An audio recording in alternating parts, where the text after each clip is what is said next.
கர்க்கிடக மாதம்.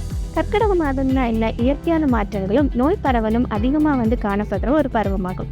இந்த நிலையில கர்ப்பிணி பெண்கள் சிறப்பாக கவனிக்க வேண்டியது அவசியம். மழைக்காலத்தில் பார்த்தீங்கன்னா நம்ம வீட்டில் இப்போ தயாரித்த உணவுகளை உட்கொள்றது மிக மிக இம்பார்ட்டண்டான விஷயம். அதே போல் சூடான உணவுகளை எடுத்துக்கிறது இம்பார்ட்டண்டான விஷயம்.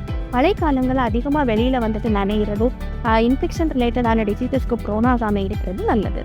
பொறுப்பாக இன்ஃபெக்ஷன் நமக்கு கிடைச்சிச்சு அப்படின்னா அது நம்ம வயிற்றில் இருக்கக்கூடிய குழந்தையுமே கண்டிப்பாக பாதிப்பதற்கான வாய்ப்புகள் அதிகம். அதே போல் மன அழுத்தம் ரிலேட்டடான இதிலிருந்தும் கர்ப்பிணி பெண்கள் தவிர்த்து இருக்கக்கூடியது மிக மிக முக்கியமான விஷயம். அவங்களுக்கு உடல் ரீதியாகவும் மன ரீதியாகவும் எந்த பிரச்சனை இருந்தாலும் அவங்க மருத்துவ ஆலோசனைக்காக ஒரு ஆயுர்வேத மருத்துவரின் ஆலோசனைப்படி எல்லா மருந்துகளையும் எடுத்து அவங்களுடைய உடல் நலனை பாதுகாப்பது மிக முக்கியமான ஒரு விஷயமாக காணப்படுகிறது.